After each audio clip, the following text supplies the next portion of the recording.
진통이 거듭됐습니다. 겸사령부의 작전 지침이 저는 검찰의 소환 요구 및 여타의 어떠한 조치에도 협조하지 않을 생각입니다.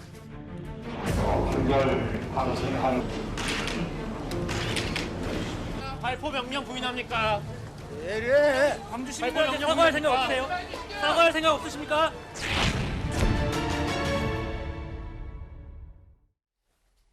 예, 오늘 뉴스탑 10은 바로 여기부터입니다.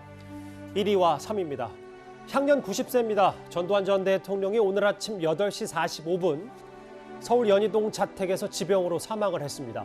정치적 동지이자 애증관계였던 노태우 전 대통령이 별세한 지 한 달도 채 안 돼서입니다. 그간 알츠하이머와 함께 혈액암인 다발성 골수종 확진 판정을 받아서 병원과 연희동 자택을 오가면서 치료를 받아왔는데요.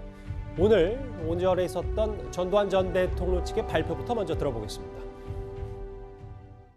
주무시다가 아침에 화장실 가시다가 쓰러지셔가지고요. 그냥 회복하지 못하고 운명하셨습니다. 가족 중에 아무도 인정 못하시고 이순자 여사만 계셨는데 미처 연락할 틈도 없이 그냥 갑자기 운명하셨기 때문에 아무런 응급처치도 못하시고 그냥 돌아가셨습니다. 화장실에서 쓰러진 채로 발견되신 게 맞나요? 네, 화장실 가셨다가 쓰러지셨어요. 8시 한 45분경에요. 최근 들어서 병세가 좀 심하게 악화되시고 내가 뵌 지도 한 열흘 정도 됐는데 그 전주에 뵐 때만 하고도 또 다르시더라고요. 어떻게 좀 다르세요? 그때만 해도 이제 그 실내에서 거동하시는 건 전혀 불편이 없으신 것 같은데 한 열흘 전에 뵐 때만 해도 의자에 앉았다 일어나실 때도 부축해야 일어나시고 걸음도 부축해야 걸으시고 그러시더라고요. 네, 열흘 전에는 혹시 무슨 말씀을 또 하셨을까요? 특별한 말씀 없으시고요. 네. 전두환 전 대통령 일대기 여러 현대사의 문제적 인물 전 전 대통령의 얘기를 지금부터 한 25분 정도 저희가 핵심 정리를 좀 해보겠습니다. 광주 민주화운동 이후 41년 만이고 노태우 전 대통령이 별세한 지 29일 만입니다. 오늘 오전 8시 45분에 보니까 화장실에서 쓰러진 뒤에 전 대통령이 의식을 회복하지 못했다 이렇게 전해지더라고요. 일단 역사의 한 페이지가 이제 지나가는 것 같습니다. 일단 노태우 대통령이 지난 10월 26일 날 별세를 하셨는데 이어서 전두환 전 대통령도 오늘 이제 사망을 했습니다. 참 두 사람이 신군부의 1인자, 2인자였는데 한 달 간격으로 어떤 면에서 이제 같이 사망을 하셨는데요.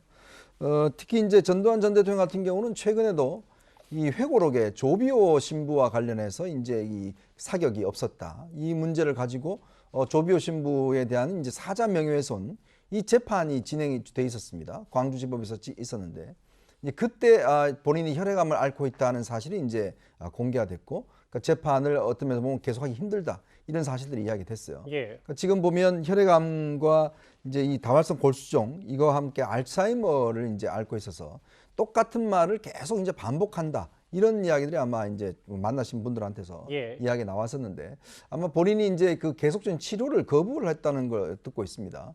왜냐하면 이게 이제 치료를 해야 되는데 뭐 치료할 필요가 없다라고 해서 거부를 했고 아마 집에서 부축을 받아서 화장실에 갔다가 이제 거기서 아마 쓰러져서 응급 조치도 하지 못하고 이제 아마 돌아가신 것 같은데요.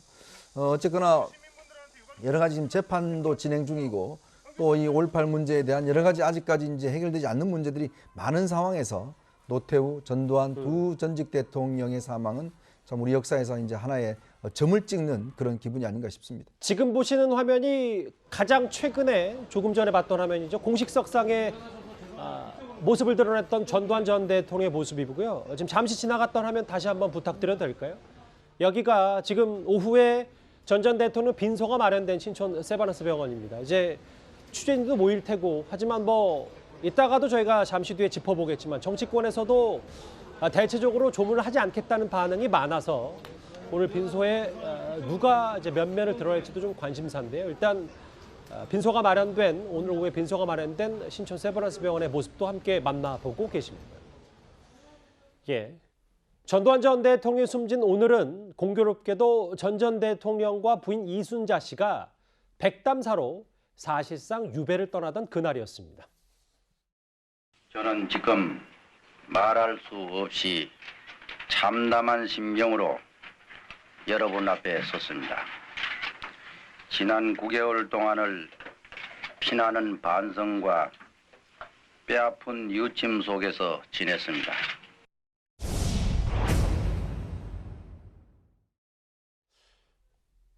한민수 수석님, 어찌 보면 참 공교로워요. 노태우 전 대통령 별세 때는 10월 26일이었고 전 전 대통령 사망 오늘 당일 11월 23일은 1988년 백담 사행, 바로 이때 33년 정확히 뒤에 사망을 했네요.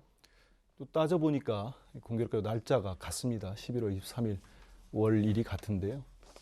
그때가 저 상황이 당시 이제 전두환 씨 입장에서는 본인의 그 후계자라고 할 수 있는 노태우 전 대통령한테 이제 권력을 줬죠. 뭐 체육관에서 넘겼다 해서 좀 시끄러웠습니다만은 뭐 6.29 선언이 누구 작품이냐 그런 게 있었는데. 근데 그러고 난 다음에 아마 이제 당시 전국 상황이 여소야대에도 있었고 국회에서는 50 청문회가 있으면서 상당히 여론이 좋지 못했습니다. 그 전두환 씨에 대한 그 국민적 그 분노와 비판이 거셌기 때문에 아마 노태우 전 대통령도 어쩔 수 없는 측면이 있었겠습니다만은 결국은 이제 노태우 본인의 후계자인 노태우 씨가 이제 정치적 결단을 내리면서 마지못해 떠나죠. 저때 이제 저도 기억이 납니다. 저기 이제 부인하고 이순자 씨하고 떠났는데 그 백담사 가서 뭐 손녀를 안고 다니는 사진도 언론에 찍히고 뭐 이런 게 있었어요. 그러면서 했는데 저는 이 시점에서 참 뭐 33년 만에서 날짜가 공교롭게도 월일이 같다는 그런 뭐 우연도 있겠습니다만은 저때 전두환 씨가 정말로 좀 그 형식적이 아니고 밀려서 하지 말고 정말로 5.18 광주 민주화 운동이랄지 여기 여러 현대사에 대한 본인의 잘못에 대해서 뉘우쳤다면은 지금 저분이 이 사망한 이후에 지금 또 일고 있는 뭐 비판이랄지 이런 부분들이 해소되지 않았겠는가. 다시 한번 보면서 좀 아쉽다 이런 생각이 듭니다. 조금은 말씀을 해주셨는데 전두환 전 대통령은 우리 현대사에서 가장 문제적인 인물이다. 여기에는 큰 이견은 없을 겁니다. 그 가운데는 5.18 민주화 운동과 관련해서 끝까지 사과하지 않고 결국 사망에 이르렀기 때문에 앞으로도 그 논란은 쉽게 식지 않을 것 같습니다. 저희가 2년 전 화면부터 만나보겠습니다. 광주의 시민들을 무차별하게 청구할 명함 드릴게요. 자, 한 말씀 해주십시오. 광주 시민들 학살한 거에 대해서 반성 안 하십니까? 하지 않으세요? 광주에 수천 명이 죽고 다쳤습니다. 나는 광주 시민 학살하고 관계 없어. 대국민 사랑하라! 대국민 사랑하라! 광주에 대해서 사과하라 하는 거는 우리 집 양반의 성격은 자기가 잘못한 일이 있으면 돌 아니라 뭐를 맞아도 사과를 안 할 사람이 아니에요. 그렇기 때문에 사과를 해야 될 일은 사과를 하실 것 같아요. 근데 또 사과를 안 해야 될 일을 또 여론이 뭐 어떻다고 해서 그냥 무조건 사과한다. 이것도 책임 있는 사람의 행동은 아니잖아요. 이순자 씨의 가장 최근 인터뷰까지 만나봤습니다. 그런데 오늘도 5.18 관련해서 전 대통령 측이 언성을 높인 일이 있었는데요. 그 화면 바로 만나보겠습니다. 근데 그건 질문 자체가 잘못된 거예요. 그건 여러분 지금 나한테 질문하는 사람들 기자 아닙니까? 기자로 하게 되면 기사 쓸 때도 육하번칙에 따라 써야 되는 거 아니에요? 그러면 그 당시 전두환 보안사령관이 몇 월 며칠 몇 시에 어디서 어떤 부대를 어떻게 지휘했고 누구한테 어떻게 집단 발포 명령을 했다는 그거를 적시하고 그것이 사실이 아니냐 묻고 거기에 대해서 사죄하라고 그래야지 무조건 사죄하라고 그러면 그 질문이 됩니까? 그동안에 기회 있을 때마다 전 대통령이 바로 오늘 11월 23일이 33년 전에 백담사 가시던 날인데 그날 여기서도 성명에도 발표하시고 피해자들한테 여러 가지 미안하다는 뜻을 밝히셨고 광주 청문회 때도 말씀하셨고 여러 차례 그런 말씀하셨어요. 그냥 막연하게 사죄하라는 거는 마치 그 옛날에 모님이 사람 붙잡아 놓고 내 죄를 내가 알터이니 뭐 이실직고하라. 그거하고 똑같은 거 아니에요? 취재진에게 따져 물었어요. 민정기 전 비서관이. 5.18 피해자의 사죄 왜 안 했냐. 질문 자체가 잘못했다. 막연하게 사죄하라는 것은 사람 붙잡아 놓고 이실직고하라는 것과 똑같다. 라고 오늘 뭐 해프닝이라면 해프닝 이런 얘기가 있었습니다. 조금 더 지혜로우셨으면 참 좋았을 것 같아요. 이제 돌아가시고 난 이후이니까요.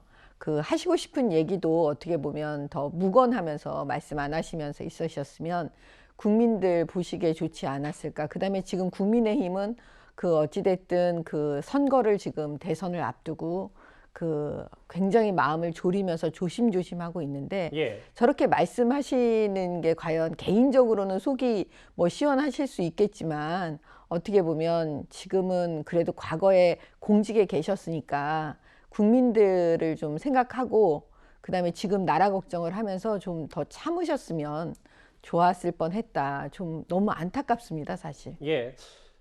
실시간으로 거의 뭐 조금 전에 들어왔던 영상들이 지금 계속 화면에 비춰지고 있는데요.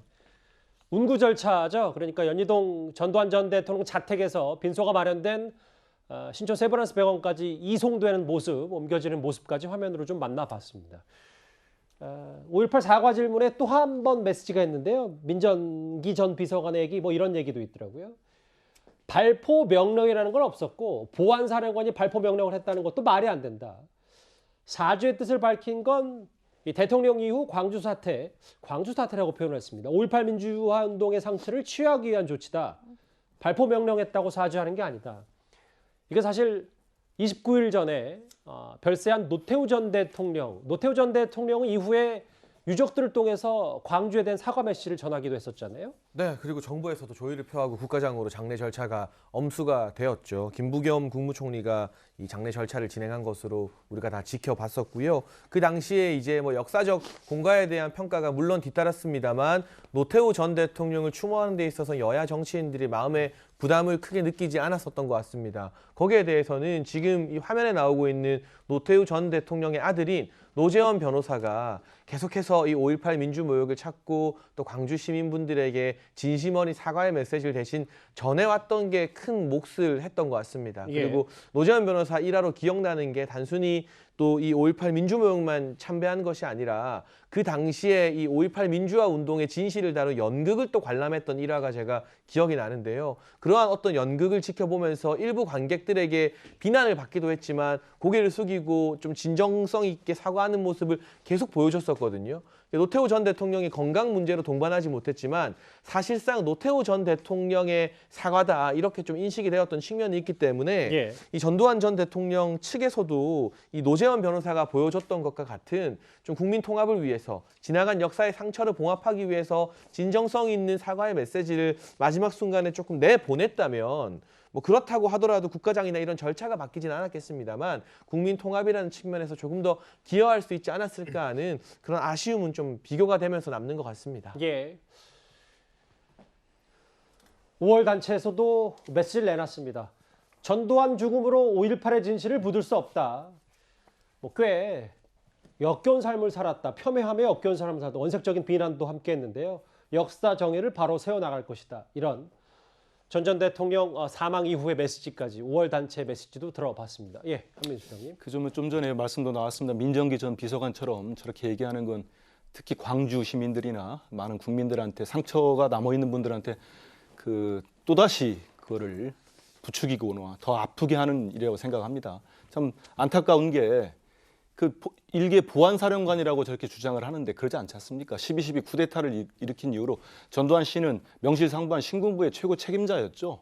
그리고 5.18 지금 진상조사규명위원회에서 그동안 75만 페이지에 대한 문헌조사, 800여 명에 달하는 그 뭐 장군, 사병 조사를 하면서 상당히 실체에 접근하고 있는 상태였습니다. 예. 근데도 전두환 씨가 여기에 대해서 전혀 인정을 안 하거나 밝히지 않고 감으로써 최초 발포 명령자랄지 그리고 헬기 사격에 여전히 진실을 밝히지 않고 있는 부분이랄지 많은 행불자 문제 이런 부분들이 진짜로 덮여서는 안 되는데 그 당사자인 전두환 씨가 인정하고 밝히고 갔으면 좋았을 텐데 예. 참 안타깝고 노태우 전 대통령처럼 했었더라면 좋았지 않았나 이런 생각이 듭니다. 전두환 전 대통령은 이후 1995년 김영삼 정부에서 내란죄 등의 혐의로 구속 기소가 됐고 그리고 2년 뒤인 1997년 무기징역을 선고받았습니다.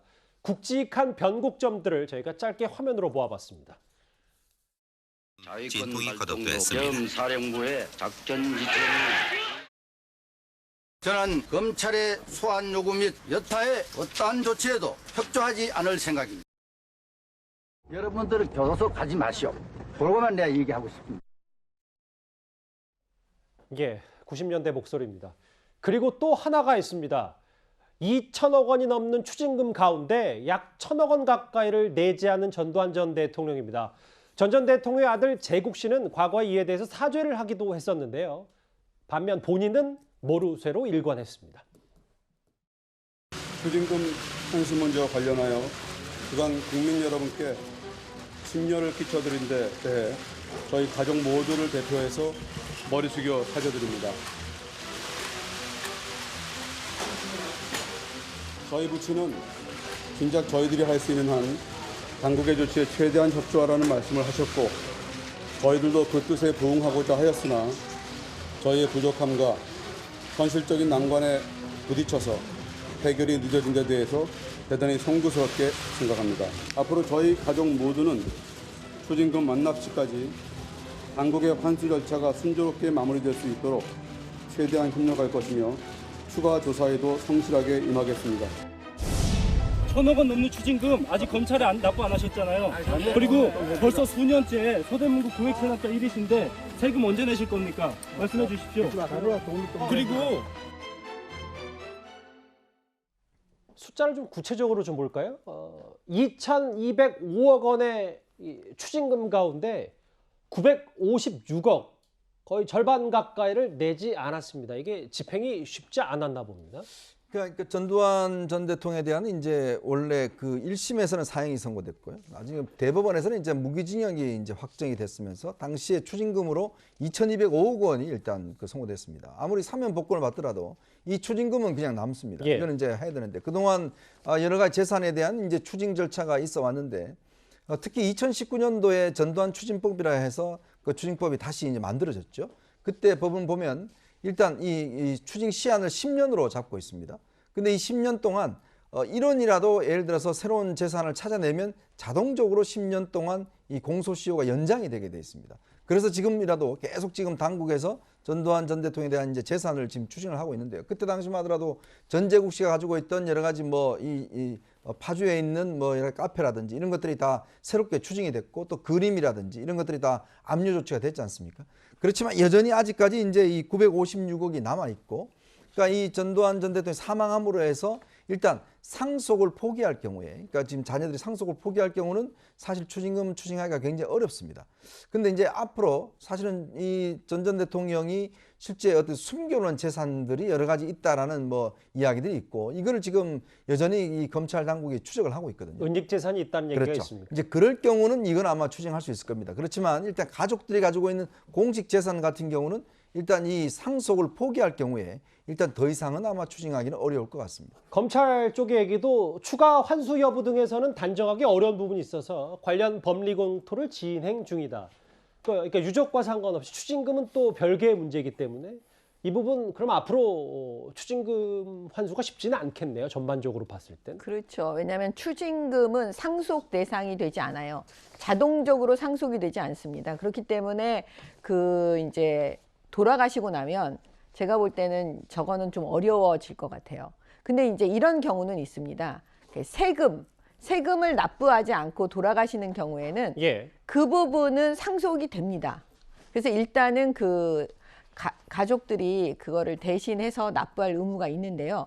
그것도 만약에 상속 포기를 해버리면 이제 세금을 납부할 필요가 없어지는 거죠. 그러니까 그런 점에 있어서 이 추징금 부분은 이제 그냥 그대로 물속에 잠겨져 버리는 상태가 돼버린 겁니다. 예.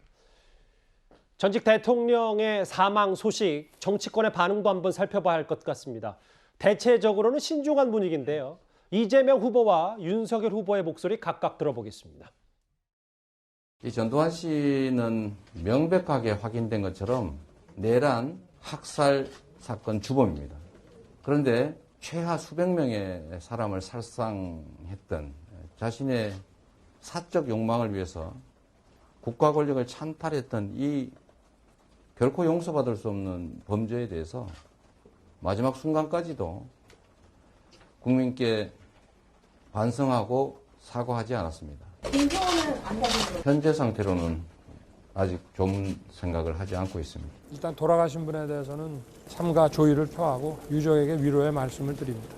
그래서 아직 언제 갈지는 모르겠는데 준비 일정을 좀 봐가지고 전직 대통령이시니까 가야 되지 않겠나. 애초 조문 계획이 있었다는 윤석열 후보의 얘기부터 먼저 해볼까요? 전직 대통령이니 가야 하지 않겠나 생각한다라고 오늘 오전엔 얘기했다가 이후에 한 2시간 뒤인가요? 이항수 대변인을 통해서 조문하지 않기로 결정했다. 내부에서는 좀 다시 의견 조율이 있었나 봅니다. 뭐 그렇기도 하고요. 윤석열 후보가 이 기자들의 질문에 백브리핑 과정에서 답을 한 것이잖아요. 예. 이때 뭐 조문을 가겠다고 못 박은 것이 아니라 기본적으로 고인에 대한 조의를 표하는 과정에서 나왔던 이야기이고 이제 실제적으로 일정을 잡느냐 어떻게 결정하느냐 하는 부분에서 조문은 가지 않는 게 좋겠다는 공식 입장이 나온 것이죠. 그런데 사실은 역사적 공과에 대해서 특히나 많은 사람들에게 상처를 입힌 부분 그리고 광주 시민들에게 사과하지 않은 부분에 대해서 저도 강도 높게 비판하고 있고 그 부분에 대해서 결코 옹호해서는 안 되겠지만 어쨌든 고인이 되었기 때문에 기본적인 수준의 조의를 표명하는 것. 뭐 청와대도 조화를 보내거나 조문하지 않지만 오늘 고인의 명복을 빌고 유족들에게 위로를 전한다는 입장을 박경미 대변인 통해서 방금 밝혔더라고요. 그런 수준의 기본적인 조의 표명 차원이었다. 그 과정에서 나온 이야기였고 입장 번복이라기보다는 내부적인 회의를 거쳐서 조문하지 않는 것으로 결론을 내는 것으로 정했다고 이해해 주시면 될 것 같습니다. 이재명 후보는 직접 전두환 씨는 명백하게 확인된 것처럼 내란 학살 사건의 주범이다라고 규정을 했습니다. 근데 제가 오늘 방송 전에 하기로는 민주당에서는 또 윤석열 후보의 이 입장 번복 아니냐 또 비판하기도 했던데요, 공식적으로. 네, 이게 이재명 후보도 좀 전에 말씀 있었습니다만은 저 시간이 10시에 당사에서 디지털 재전환 혁신 성장에 대한 1호 공약을 발표하는 시점이었습니다. 그래서 그 공약을 발표하자마자 기다리고 있던 그 기자들이 질문을 했고요. 이재명 후보는 뭐 망설임 없이 그 내란 학살 사건의 주범이기 때문에 그 조문할 생각이 없다고 분명히 못을 박았습니다. 일전에 그 5.18 민주묘지 가서도 전두환 씨 표지석을 밟기도 했었죠. 인식이 나오네요. 인식이 분명한 거고요. 근데 이제 뭐 좀 전에 설명을 했습니다만 저는 근데 뭐 국민의힘 후보시지만 윤석열 후보님에 대한 이 전두환 씨나 이 현대세에 대한 인식을 잘 모르겠습니다. 왜냐하면 만약에 정확한 인식을 갖고 계신다면은 일전에 전두환 씨 뭐 찬양 발언이랄지 개사과 논란이랄지 이런 게 없었을 것 같아요. 제가 뭐 기사로도 읽고 들은 바로는 그 윤석열 후보가 대학교 1학년 때인가요? 뭐 저기 전두환 씨에 대해서 당시 서술 8월 때 그 모의 재판에서 사형을 구형하고 혹시라도 무슨 일을 당할까봐 산으로 도망갔다고까지 했었습니다. 근데 그런 분이 지금 그 아무리 뭐 기자들하고 만나서 물어봤다 하더라도 이재명 후보와 달리 본인에 대한 이 역사관이나 아니면 전두환 씨에 대한 명확한 입장이 정리가 안 된 상태이기 때문에 지금 많은 언론들이요, 뭐 민주당이 비판한 뭐 얘기도 있겠습니다만은 많은 언론들이 오락가락한 행보를 보인다 이런 지적들을 하는 것 같습니다. 근데 이제 한성님께 또 다른 질문 하나 드릴게요. 민주당도 사실은 애도로 애초에 표시를 했다가 명복을 빈다. 이것도 지웠고 정치권에서도 이 전 대통령의 뭐 추모라고 해야 될까요? 명복이라고 해야 될까요? 이 사망에 대한 본인들의 이제 온도를 체크하고 입장을 하는데 좀 어려움이 있는 것 같아요. 아무래도 뭐 지지자들이 있고요. 또 생각들을 달리하신 분들이 있는데 저 부분은 이제 민주당의 공식 홈페이지에는 뭐 그대로 올라가 있습니다. 저기 SNS에서 뭐 삭제가 됐다는 저 뉴스를 봤는데요. 뭐 실무자 차원의 실수인지 아니면은 뭐 여러 가지 의견을 듣다 보니까 좀 추정이 있었던 것 같습니다. 이제 아마 전두환 전 대통령이 가장 많은 피해를 본 분은 뭐 대표적으로 김대중 전 대통령일 겁니다. 아시겠지만 이제 뭐 본인이 그 망명까지 갔었고 여러 가지 이제 고초를 겪었는데 김대중 전 대통령은 집권하고 난 다음에 이 전두환 전 대통령을 청와대로 몇 차례 초청을 한 바 있습니다. 그리고 제가 알기로 이호 여사 같은 경우는 이순자 여사의 생일 때마다 난을 이렇게 보내시더라고요. 나중에 보니까 그거에 대해서 이순자 여사도 굉장히 나중에 그 고마워하고 뭐 그런 측면이 있었는데 사실은 그렇습니다. 이게 어떤 5.18에 대한 진상규명과 책임자 처벌 이거는 분명한 것입니다. 자, 그렇지만 또 한편으로는 전직 대통령에 대한 어떤 정치적인 어떤 이런 문제는 또 다른 차원에서 접근할 수가 있는 문제거든요. 저는 그래서 이 문제를 왜 뭐 조문 왔다가 안 했느냐, 왔다 갔다 하느냐 이런 차원보다는 사실 우리가 규명할 것과 그리고 또 전직 대통령으로서 어떤 부분에 대해서 정치적으로 접근할 것 이런 부분은 좀 저는 다른 차원이지 않는가. 왜 김대중 대통령이 그런 행동을 했겠습니까? 조금 전에 빈소인 신촌 세브란스 병원에 잠시 비춰진 전 전 대통령의 부인 이순자 씨의 모습도 화면에 나타나고 있습니다. 조금 전 빈소로 들어가는 모습 함께 보고 있는데요. 예. 오히려 취재진이 더 많은 듯한 느낌도 좀 들고요. 일단 그렇습니다. 예. 빈소는 일단 마련이 됐고 발인 날짜가 좀 공개된 거 보니까 5일장으로 가족장으로 치러질 것 같습니다.